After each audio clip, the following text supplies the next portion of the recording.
Honorarium ഉൾപ്പെടെയുള്ള കാര്യങ്ങൾ തീരുമാനമായിട്ടില്ല. ആശാവർക്കർമാർ ആരോഗ്യമന്ത്രിയുമായി ചർച്ച നടത്തിയിരുന്നു. സമരം തുടരുമെന്ന് തന്നെ ആശാവർക്കർമാർ പറയുകയാണ്. സ്വന്തം നിലയിൽ മറുപടി പറയാനാകില്ല എന്ന് മന്ത്രി അവരെ അറിയിച്ചത് അവരുടെ പ്രതികരണം വരികയാണ്. ഇവർ 5 ലക്ഷം രൂപയായി കൊടുക്കാൻ പശ്ചിമ ബംഗാൾ ഗവൺമെന്റിന് കഴിയുന്നുണ്ടെങ്കിൽ കേന്ദ്ര ഗവൺമെന്റിന്റെ പദ്ധതിയാണെങ്കിലും സംസ്ഥാനങ്ങൾക്ക് തീരുമാനമെടുക്കാം. കേന്ദ്ര ഗവൺമെന്റ് കൊടുക്കുന്ന ഫണ്ട് എങ്ങനെ വിനിയോഗിക്കണമെന്ന് സംസ്ഥാനങ്ങൾക്ക് തീരുമാനമെടുക്കാം. 2 ലക്ഷം രൂപ അവിടെ ജോലിക്കിടയിൽ അപകടം പറ്റുന്ന ആശമാർക്ക് പശ്ചിമ ബംഗാളിൽ കൊടുക്കുന്നുണ്ട്. നമ്മളത് ബഹുമാനപ്പെട്ട മന്ത്രിയുടെ ശ്രദ്ധയിൽപ്പെടുത്തിയപ്പോൾ പറയുകയാണ്, കേരളത്തിലെ ആശമാരെ എല്ലാം ഇൻഷുറൻസിൽ ഉൾപ്പെടുത്തിയിട്ടുണ്ട്. എന്ത് ഇൻഷുറൻസ് ആണ്? ഇവിടെ എല്ലാ ജനങ്ങൾക്കും കിട്ടുന്ന ഒരു RBYS എന്ന് പറയുന്ന ഇൻഷുറൻസിൽ അതിലും സാമ്പത്തിക ക്രൈറ്റീരിയയാണ്. അപ്പോ ആ ക്രൈറ്റീരിയയിൽ ഉൾപ്പെടാത്തവർ അവർക്ക് എന്ത് ഇൻഷുറൻസ് ആണ് കിട്ടുന്നത്? നമ്മൾ പറഞ്ഞു അങ്ങനെയല്ല വേണ്ടുന്നത്. ആരോഗ്യ പ്രവർത്തകർ, ആശാ വർക്കർമാർക്കായി പ്രത്യേകമായി ഇൻഷുറൻസ് ഏർപ്പെടുത്തൂ. നിങ്ങൾ പ്രത്യേകമായി ഇൻഷുറൻസ് ഈ ജനറൽ ഇൻഷുറൻസിലല്ല ആശാ വർക്കർമാരെ ഉൾപ്പെടുത്തേണ്ടത്. അപ്പൊ ഇത്തരത്തിൽ നമ്മൾ ഉയർത്തുന്നത് എത്രയോ ഗൗരവമായ ഒരു വിഷയമാണ്. ഇവിടെ 27,000-ഓളം വരുന്ന സ്ത്രീകൾ ഈ പൊരിവെയിലത്ത് നടന്ന് നട്ടല്ലൊടിഞ്ഞ് കയ്യും കാലും അനക്കാൻ പറ്റാതെ പണിയെടുത്തുകൊണ്ടിരിക്കുന്നവരോട് ഈ നടത്തുന്ന നിങ്ങൾക്കറിയാം, പ്രത്യേകിച്ച് മാധ്യമ പ്രവർത്തകർ, നിങ്ങളൊന്ന് ശ്രദ്ധിച്ചു നോക്കൂ. ഈ വെയിലത്ത് 2:30-3 മണി സമയത്തെ ഇവിടുത്തെ വെയിൽ എന്ന് പറയുന്നത് തൊലി കരിഞ്ഞു പോകുന്ന വെയിലാണ്.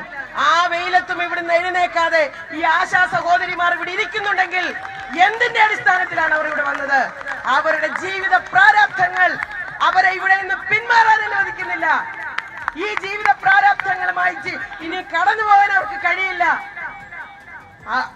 62 വയസ്സിൽ വിരമിക്കുമ്പോൾ എന്താണ് ഇവിടെ സ്വന്തം രക്ഷകർത്താക്കളെ നോക്കാൻ പറ്റാതെ, ആ പ്രതിബദ്ധതയില്ലാതെ മക്കൾ ചുട്ടുകൊല്ലുന്ന കാലത്താണ് നമ്മൾ ജീവിച്ചു കൊണ്ടിരിക്കുന്നത്. അപ്പൊ 62 വയസ്സ് തികയുന്നതിന് പിറ്റേ ദിവസം മുതൽ ഈ കിട്ടിക്കൊണ്ടിരിക്കുന്ന തുച്ഛമായ വരുമാനം പോലും ഇല്ലാതെ ഒരു ആശാവർക്കർ പോവുകയാണ് അവളുടെ ജീവിതത്തിലേക്ക്. ഒരുപക്ഷെ കയറി കിടക്കാൻ ഒരു കൂരയുണ്ടാവില്ല. ജീവിതത്തിലെ ഏക അത്താണി ഈ കിട്ടുന്ന 7,000 രൂപയായിരിക്കും. അത് നഷ്ടപ്പെട്ടിട്ട് ഒരു 5 പൈസ പോലും സാമ്പത്തിക സഹായമില്ലാതെ എവിടേക്കാണ് പോകേണ്ടത്? അതിനൊരു ഉത്തരം പറയണ്ടേ? ആ ഉത്തരം തേടിയാണ് ഞങ്ങൾ ഇവിടെ വന്നിരിക്കുന്നത്. ഇതൊരു തീരുമാനം അറിഞ്ഞിട്ട്, ഇതേതെങ്കിലും ഒരു സംഘടനയുടെ സമരമല്ല. ഈ കേരളത്തിലെ 27,000-ഓളം വരുന്ന ആശാവർക്കർമാരുടെ സമരമാണ്, അവരുടെ കുടുംബാംഗങ്ങളുടെ സമരമാണ്. ഈ വിഷയത്തിൽ ഈ കേരളത്തിലെ മുഴുവൻ ആശാവർക്കർമാരും ഇവിടെ വരും ഈ സെക്രട്ടേറിയറ്റിന് മുന്നിൽ. അത്തരത്തിൽ ന്യായയുക്തമാണ് ഈ സമരം. ഈ സമരത്തെ അതിന്റെ ഡിമാൻഡുകൾ എന്താണെന്ന് പരിശോധിച്ച് ചെയ്യുവാൻ കഴിയുന്ന മുഴുവൻ കാര്യങ്ങളും ചെയ്യുവാൻ ഈ മന്ത്രിസഭ തീരുമാനമെടുക്കണം. ആരോഗ്യവകുപ്പ് മാത്രമല്ല, മന്ത്രിസഭ തീരുമാനമെടുക്കണം. അതുകൊണ്ട് നമ്മൾ 20-ാം തീയതി പ്രഖ്യാപിച്ചിരിക്കുന്ന ആശാവർക്കർമാരുടെ മഹാസംഗമം കേരളത്തിലെ മുഴുവൻ ആശാവർക്കർമാരും ഈ സെക്രട്ടേറിയറ്റിന് മുന്നിൽ വരും. അതാണ് ഞങ്ങൾക്ക് കിട്ടിക്കൊണ്ടിരിക്കുന്ന റെസ്പോൺസ്. അവർക്ക് ഇവിടേക്ക് വരുവാൻ വണ്ടിക്കൂലിക്ക്, ട്രെയിൻ കൂലിക്ക് പൈസ ഇല്ലാത്തതാണ് പലരുടെയും ബുദ്ധിമുട്ട്. കരഞ്ഞുകൊണ്ടാണ് മെസ്സേജ് ഇടുന്നത്, ഞങ്ങൾക്ക് അവിടേക്ക് വരണമെന്നുണ്ട്. പക്ഷെ ഞങ്ങളുടെ കയ്യിൽ ഒരു 100, 200, 300 രൂപ എടുക്കാനില്ല. ഇന്നിവിടെ വന്ന പലർക്കും തിരിച്ചു പോകുവാൻ വണ്ടിക്കൂലിയില്ല, തിരിച്ചു പോകേണ്ടുന്നവർക്ക്. അപ്പൊ അത്തരത്തിൽ സാമ്പത്തിക പ്രതിസന്ധിയും ബുദ്ധിമുട്ടുകളാണ്. പക്ഷേ എങ്കിലും ഇവിടെ വരും. കേരളത്തിലെ 27,000-ഓളം വരുന്ന ആശാവർക്കർമാർ ഇവിടെ വരും. അപ്പോൾ നമ്മുടെ മുഖ്യമന്ത്രിയും നമ്മുടെ വാക്കുകളാണ് എന്ന് പറഞ്ഞാൽ കേട്ടാൽ സങ്കടം ഉണ്ടാക്കുന്ന വാക്കുകളാണ്. ആ വാക്കുകൾ ഉണ്ടാകുന്നത് അനുഭവത്തിന്റെ തീച്ചൂളയിൽ തന്നെയാണ്. എന്ന് പറഞ്ഞാൽ കേരളത്തിന്റെ പൊതുജനാരോഗ്യ മേഖലയുടെ നട്ടലെന്നൊക്കെ പറയാം. വീട് വീടാന്തരം കയറി ഇറങ്ങുന്ന കഠിനാധ്വാനം ചെയ്യുന്ന മനുഷ്യരാണ്. ഓണറേറിയം എന്ന് പറയുന്ന ഇൻസെന്റീവ് എന്ന് പറയുന്ന ചെറിയ തുകയാണ്. 6,000 രൂപയ്ക്കോ ഒക്കെ വാങ്ങുന്ന ആൾക്കാരാണ്. അതുപോലും കുടിശ്ശികയായിരിക്കുന്നു. ഇൻസെന്റീവ് കൂടെ ചേർത്താൽ പരമാവധി കിട്ടുക 8,000 രൂപ. ഇൻസെന്റീവ് കേന്ദ്ര സംസ്ഥാന സർക്കാർ ചേർന്ന് തരുന്നതാണ്. 6,000 എന്നുള്ളത് 7,000 ആക്കും എന്നൊക്കെ ബജറ്റിൽ പ്രഖ്യാപിച്ചെങ്കിലും കാര്യമായി നടന്നിട്ടുണ്ടോ എന്നറിയില്ല. ഉന്നയിക്കുന്ന തികച്ചും ന്യായമായ ആവശ്യമാണ്. ആ ആവശ്യം സർക്കാർ കേൾക്കണം. മന്ത്രിയുമായി ചർച്ച നടത്തിയെങ്കിലും പരിഹാരമൊന്നും ആയില്ലെന്ന് പറയുകയാണ്. എന്തായാലും ആ സമരം അവിടെ അവർ മുന്നോട്ടേ കൊണ്ടുപോകാൻ തന്നെയാണ് അവരുടെ തീരുമാനം. സലീം ആലിച്ചിരുന്നു. സലീം, ഇവരുന്നയിക്കുന്ന ആ ആവശ്യങ്ങൾ അത്ര ഭീകരമായ ആവശ്യങ്ങളൊന്നുമല്ല. ഒരുപാട് സാമ്പത്തികം ആവശ്യമുള്ള ആവശ്യങ്ങളല്ല. അവരുടെ ഓണറേറിയം തുച്ഛമാണ്, ഇൻസെൻറ്റീവ് ഒക്കെ തുച്ഛമാണ്. അത് കുടിശ്ശികയായത് അതെങ്കിലും തരണം എന്ന് പറയുന്നതിൽ പോലും തീരുമാനമാവാത്ത എന്താണ് സലീം? കഷ്ടമാണ്.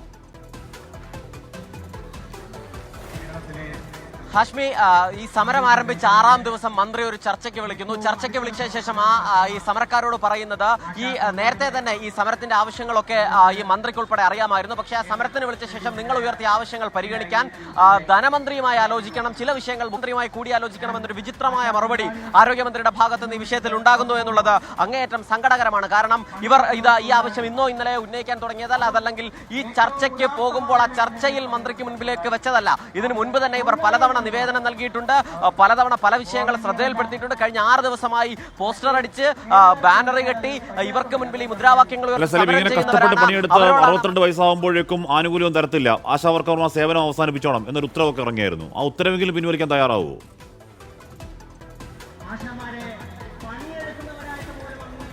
ഹാഷ്മി, അതാണ്, അതായത് ഈ പൊരിവെയിലത്ത് ഇവർ സൂചിപ്പിച്ചതുപോലെ തന്നെ പൊരിവെയിലത്തൊക്കെ കഷ്ടപ്പെട്ട് ജോലി ചെയ്യുന്ന ആശാവർക്കർമാർ അവർക്ക് വളരെ തുച്ഛമായ 7000 രൂപ എന്നുള്ള ഓണറേറിയം അത് കഴിഞ്ഞ 3 മാസമായി കുടിശ്ശികയായിട്ട് അത് കൃത്യമായി നൽകാൻ കഴിയുന്നില്ല. അവരുടെ ഓണറേറിയം ഉയർത്തണമെന്ന് പറയുന്ന ആവശ്യത്തിൽ തീരുമാനമെടുക്കാൻ മന്ത്രിക്ക് കഴിയുന്നില്ല. ഒപ്പം തന്നെ അവർ ഈ വിരമിക്കൽ പ്രായം 62 ആക്കുന്നെങ്കിൽ അതിലൊരു മാനദണ്ഡം വേണമെന്ന് പറയുന്നു. അപ്പോൾ എന്തെങ്കിലും തുക 5 ലക്ഷം രൂപയെങ്കിലും വിരമിക്കൽ തുകയായി നൽകണമെന്ന് പറയുന്നു. ഈ ആവശ്യത്തിലൊന്നും ഒരു തീരുമാനവുമില്ലാതെ പിന്നെ എന്തിനാണ് മന്ത്രി ഇങ്ങനെ ഒരു ചർച്ചയ്ക്ക് വിളിച്ചത്, ഈ ജീവനക്കാരെ ചർച്ചയ്ക്ക് വിളിച്ചത് എന്നുള്ളത് ഇപ്പോഴും നമുക്ക് പോലും അറിയുന്ന കാര്യമല്ല. എന്തായാലും ശരി, ഈ ജീവനക്കാർ ഈ ചർച്ച പരാജയപ്പെട്ടതോടുകൂടി സമരം തുടരാൻ തീരുമാനിച്ചിരിക്കുകയാണ്. കഴിഞ്ഞ 6 ദിവസമായി സെക്രട്ടേറിയറ്റ് പഠിക്കൽ രാപ്പകൽ സമരം ചെയ്യുന്ന ഇവർ അടുത്ത 20-ാം തീയതി, ഈ മാസം 20-ാം തീയതി ഒരു മഹാസംഗമം, സംസ്ഥാനത്തെ മുഴുവൻ ആശാവർക്കർമാരെയും ഉൾപ്പെടുത്തിക്കൊണ്ടൊരു മഹാസംഗമം തീരുമാനിച്ചിട്ടുണ്ട്. അതിലേക്ക് ഇപ്പോൾ ഒരു ആശാവർക്കർ തന്നെ പറഞ്ഞതാണ്, ആ പരിപാടിയിലേക്ക് വരാൻ പലർക്കും കയ്യിൽ പൈസ ഇല്ലാത്ത ദയനീയതയുണ്ട്, അവർ തന്നെ കരഞ്ഞുകൊണ്ട് തങ്ങൾക്ക് മെസ്സേജ് അയക്കുന്നു എന്ന് പറയുന്നു. അങ്ങനെ വളരെ ജനുവിനായ ഒരു ആവശ്യം സർക്കാരിന്റെ മുൻപിലേക്ക് വെച്ചിട്ട് എന്തായാലും അത്രയും ജനുവിനെ ആവശ്യമാണ്. അത്രയും കഷ്ടപ്പെടുന്നവരാണ്, പുരിവേലും നിൽക്കുന്നവരാണ്, തുച്ഛമായ ഓണറേറിയം വാങ്ങുന്നവരാണ്. ഓണറേറിയം തുക വേണം, അതിൻ്റെ കുടിശ്ശിക വേണം, അല്ലെങ്കിൽ ഇക്കാലം അത്രയും അങ്ങനെ പെടാപ്പാട് ചെയ്ത് വിരമിക്കുമ്പോൾ എന്തെങ്കിലും ഒരു ആനുകൂല്യം വേണം എന്നൊക്കെ ആവശ്യപ്പെടുന്നത് കേരളത്തിലൊരു പുതുമയുള്ള കാര്യമല്ല, അതൊരു അന്യായവുമല്ല. അത് സർക്കാരിന് കേൾക്കാവുന്നതേ ഉള്ളൂ, സർക്കാർ കേൾക്കണം.